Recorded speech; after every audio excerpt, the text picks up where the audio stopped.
జీ5 ఉండగా మీ favourite TV shows ని మీరు అస్సలు మిస్ అవ్వలేరు. Complete free. అయితే నువ్వు చెప్పింది నమ్మమంటావు. సరే, నీ మాటని నేను నమ్మి ఈ కేసు నుంచి నిన్ను తప్పించాలంటే నువ్వొక విషయం చెప్పాలి. ఏంటది? మా వదిన వాళ్ళు మీకెందుకు భయపడుతున్నారు?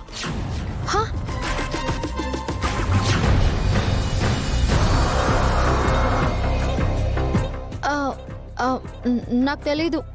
నిజం చెప్పినట్టు కుమారి, లేదంటే కిడ్నాప్, హత్యా ప్రయత్నం కేసులో జైలుకి పోతాం.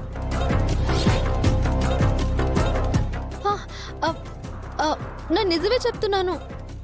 వాళ్ళెందుకు భయపడుతున్నారో నాకు ఆ విషయం తెలీదు. నీకు తెలుసన్న విషయం నాకు తెలుసున్నట్టు కుమారి, కానీ మీ అమ్మ మీ ఆయన నోటితోనే ఆ నిజాన్ని బయట పెట్టిస్తాను. ప్లీజ్ మేడం, నన్ను వదిలిపెట్టండి మేడం. నాకు జైలు అంటే భయం. అయితే మా వాళ్ళు ఎందుకు మీకు భయపడుతున్నారు అని నీకు తెలీదు అంటావు. చెప్తున్నానుగా. కానీ కిడ్నాప్ అయితే నువ్వే చేయించావుగా. అయ్యో కర్మ కర్మ. అసలు ఈ కిడ్నాప్ తో నాకు ఎలాంటి సంబంధం లేదు మేడం. ఈ ప్లాన్ వేసింది, అమలు చేసింది, ప్లాన్ చేసి డబ్బులు డిమాండ్ చేసింది అంతా మా అమ్మే. దాన్ని మీరు వదిలేశారు. నేను తనను వదిలేయటం కాదు, మీ అమ్మే నువ్వు రిస్క్ లో ఉన్నావని తెలిసి కూడా తనకి ఏ రిస్క్ రాకూడదని వెళ్ళిపోయింది. చాలా గొప్ప అమ్మ. అవును, దొంగ మొహంది. చెప్తా దాని సంగతి. ఎలా చెప్తావు? ఇప్పుడు నువ్వు పోలీస్ స్టేషన్కి అట్నుంచట్టే జైలుకి వెళ్ళాలి కదా.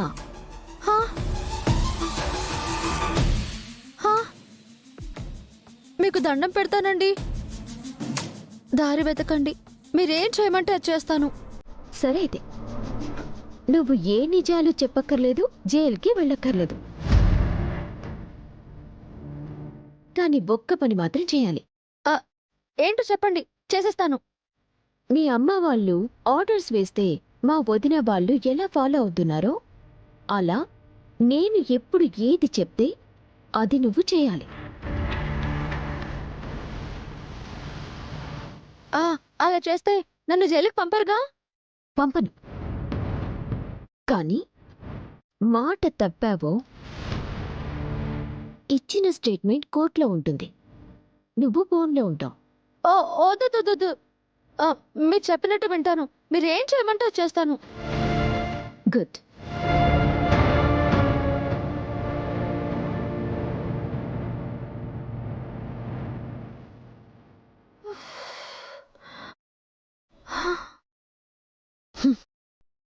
అమ్మా నిన్ను.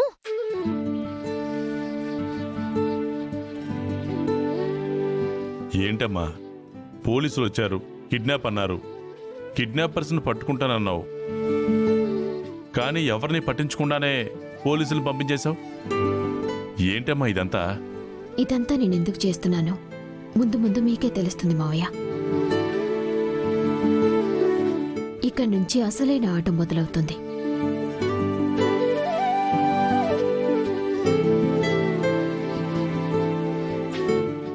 జీ5 యాప్ డౌన్లోడ్ చేసి అన్ని ఎపిసోడ్స్ పూర్తి ఉచితంగా చూడండి.